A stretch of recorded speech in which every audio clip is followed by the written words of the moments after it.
the amount he's owed.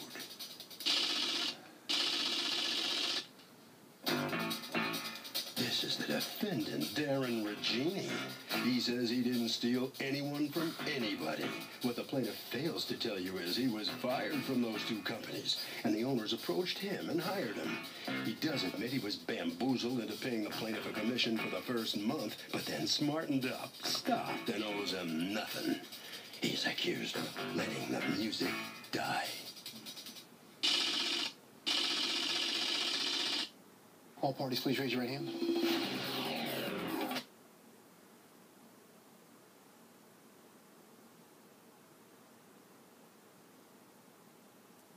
For you $4,900 for lost commissions between January of 2010 and June of 2012. Okay, right. What happened?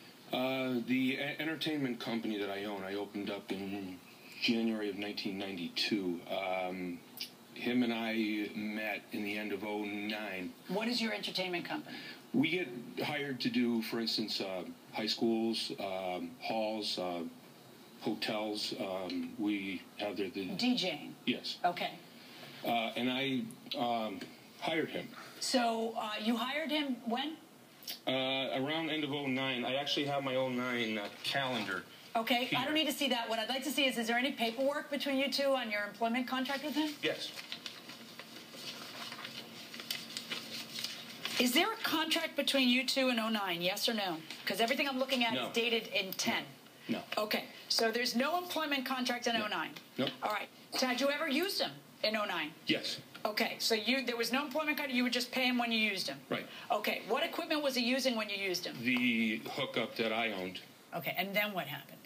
Well, he had hoped to own his gear, his own gear, and be hooked up with us, and I would hire him out. So what I did, the copy that's up there, is I let him have $1,800 worth of a hookup, and he handed me $100 here, $100 there, until he owned it. Okay, and did he pay off that $1,800 of equipment? Yes, he did. Okay, so that's this contract here. Yeah. And that contract here, you signed it, correct? Yes, ma'am, I did. All right, and in that contract, it says, Darren agrees at no point to self-employ himself and take any accounts of your entertainment production during or after employment by your entertainment production company. Right.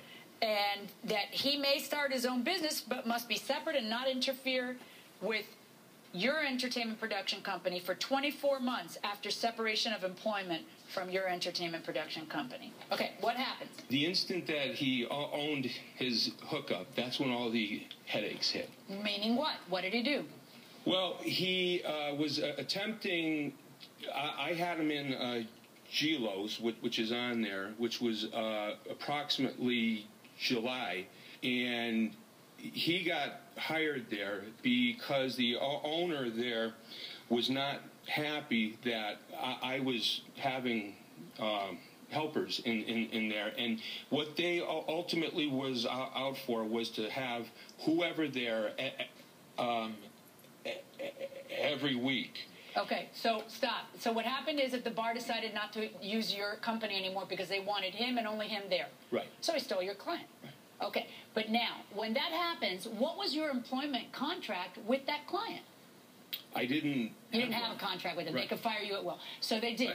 Right. They stopped doing business with you and they hired him. Right. But he's supposed to have said no. Right. Okay, and he didn't. Right. So what do you do? I then told him, I said, look, we have this, okay? I want you to The non-compete clause. this, and you owe me until the termination of what? That, of the contract. Or what if they fire him? And then what happens, though? He ends up losing that job. He didn't head to the gig.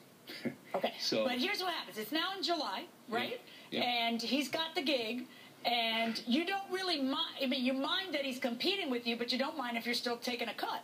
All right, and then what happens? He actually had, he came to the table and handed me what he owed me. Okay. And what was what he owed you? That's the commission, the part that you would have made either way, Right. through either theory. And that part is how much of his night? Well, Gilos paid us when I was there 25, but he claimed that he ended up with higher money, that they upped him to $100 and half. So what we talked over is that he would get $100 and I would end up with the other half.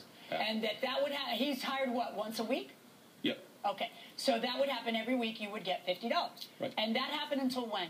He paid me until 12/18 of 10. Right, and then how soon after that do you send what you've termed in your complaint as a cease and desist letter? Okay, that went out to him on January the 10th. I had that out to him. Okay, and so a month later, more or less, you send out a cease and desist letter. Let me see the letter. And what do you tell him to do? I asked him to halt all his actions. And then what did he do? Halt him? From the info that I heard, the clubs told me that he didn't head to the gigs. When? He didn't After call your cease them. and desist Yeah, letter? yeah. Okay, so you tell him to cease and desist, and you're angry he ceased and desisted. No, I was hoping that he would halt what he's up to, but contact me Cease so and desist I what can you're get up hold to. of them. Okay, what you wanted him to do was not cease and desist. You wanted him to pay you. Well, hopefully. Okay, what's going on? Tell me your perspective on all this. I'm not real smart when it comes to business law, and I know ignorance of the law is no excuse by all means, okay? But I developed the attitude after talking to a couple of other personal friends of mine that are DJs that when somebody's fired and there's no company contract between like the plaintiff and this establishment, then there's really no justifiable account. Okay, that's not accurate, and I'm going to tell you what. Let me tell you why it's not accurate. Okay. Because the essence always of stealing a client is the client leaves him and goes to you. Okay. All right, and so if that client has a right to do that or doesn't have a right to do that, that's between him and that bar. But your worries are between you and him, not between him and that bar. That bar has a right to do whatever they want because both he and the bar are both understand that there's nothing binding between him and the bar.